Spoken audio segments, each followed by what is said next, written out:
This is an opinion piece from Live.com reporter Kyle Meinke.DETROIT, the batted ball game in Seattle, the pass interference game in Dallas, the complete the process game in Chicago, the Hail Mary game against Green Bay. Everyone loses games.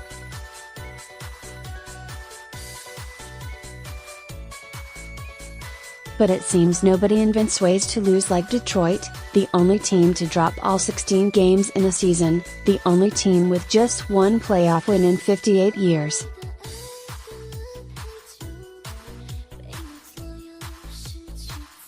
Nobody loses like this. Now here we are, on another Monday where we're picking over another absurd Lions loss, this one a heartbreaking 30-26 setback against the Atlanta Falcons.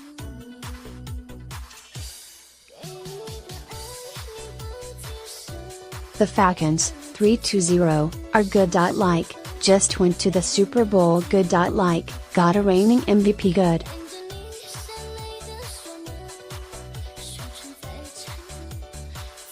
They looked like it to open the 2017 season too, winning both games by double digits.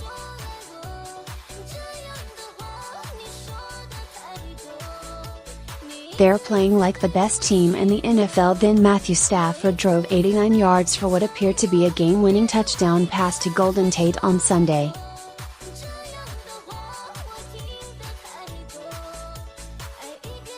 The Lions looked like they would be 3-0 for the first time since 2011. They looked like they had beaten the best team in the NFC.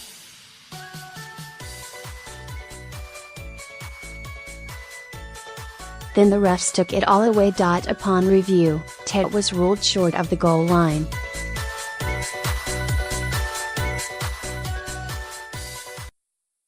And because the review occurred in the final 2 minutes of the game, Detroit had to give up a timeout.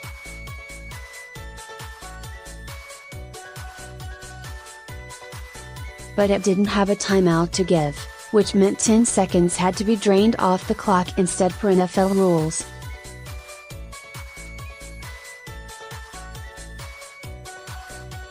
And there were only 8 seconds left. So that's how it ended. With the ball sitting about 6 inches from a seminal victory.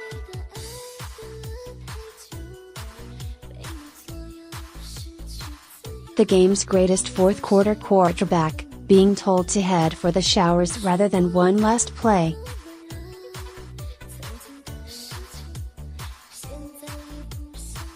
The team that brought you the Calvin rule, now brings you the golden rule. There's a bunch of them, Stafford said of Detroit's tough, often weird losses.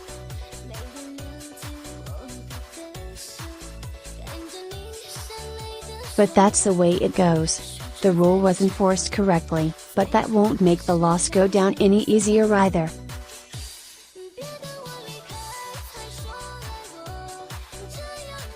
The officials screwed up the original spot, and didn't have to pay the price for overturning the call.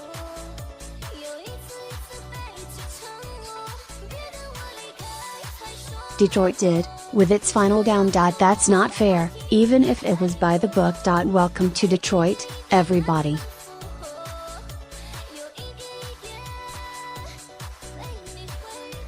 Remember to tip your servers. It hurts, Tate said. It hurts. It hurts to lose one like that at home, especially when your defense just kept coming up with turnovers.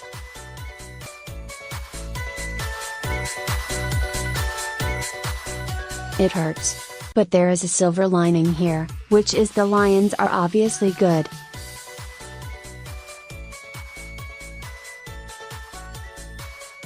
They're contenders. They're capable of making a Super Bowl run. No, I haven't been hitting the Kool-Aid.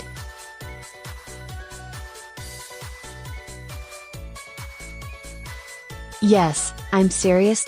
People around here are conditioned to be suspicious of nice things, and after 58 years of eating dirt, that's understandable.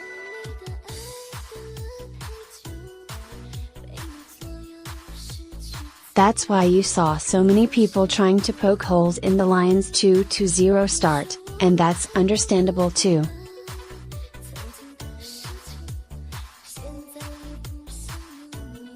Those wins came against the Cardinals and Giants, two franchises on the downswing with aging quarterbacks.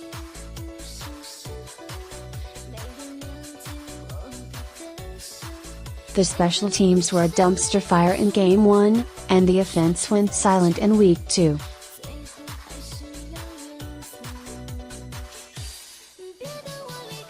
Get.But the Lions also won both those games, and did so by double digits. That's tough to do in the NFL, no matter who you are and who you're playing.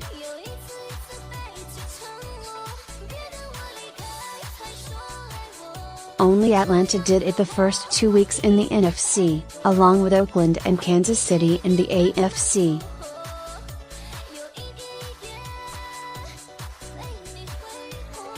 Those teams are all considered Super Bowl contenders. So why shouldn't the Lions be considered among them? They've got a top 5 quarterback who is in the midst of his prime, and killing people with his arm and his legs.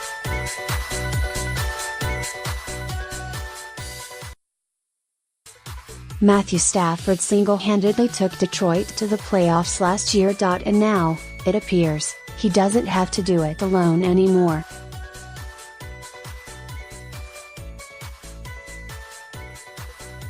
Detroit's defense has picked off 7 passes, which is second in the league. They've forced 8 turnovers overall, which is second as well.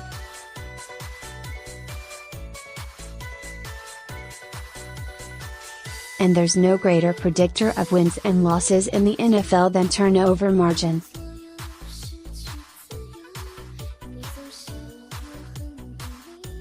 Detroit's sitting at +6, which trails on the Ravens across the league. And the defensive line is murdering quarterbacks.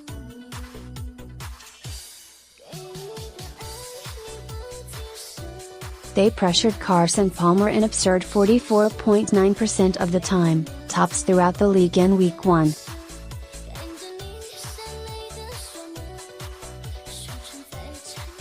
They knocked the Skittles out of Eli Manning in Week 2, sacking him 5 times. They got to Matt Ryan twice more on Sunday, and picked off 3 of his 35 passes.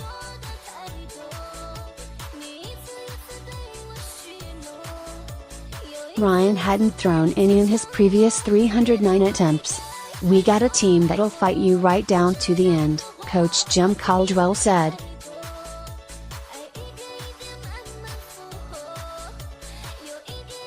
"They're never out of a ball game. They find a way to get back in. But we are not perfect in any stretch of the imagination, and we should play better."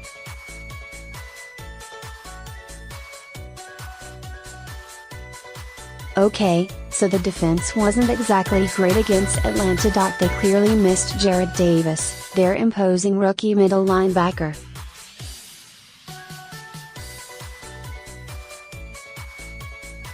The Falcons ran the ball right at Detroit, and that 4th-ranked rush defense grumbled.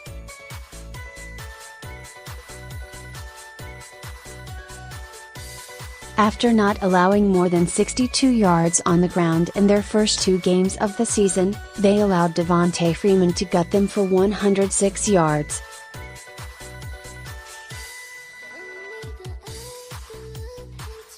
And that's not counting Tevin Coleman's 46 yards, nor the backs' combined 75 yards receiving.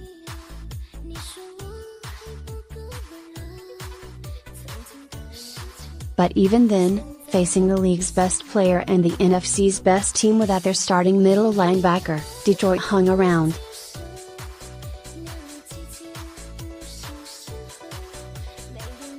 It started somebody named Zach Karen at guard, and didn't force a punt until the final minutes of the game, yet came within 6 inches of the reigning conference champions.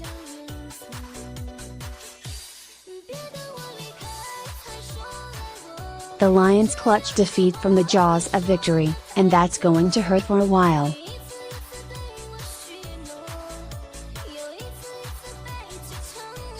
But in defeat, the Lions proved just how dangerous they can be. They weren't at their best against the last unbeaten in the NFC, and came within a half foot of taking them down.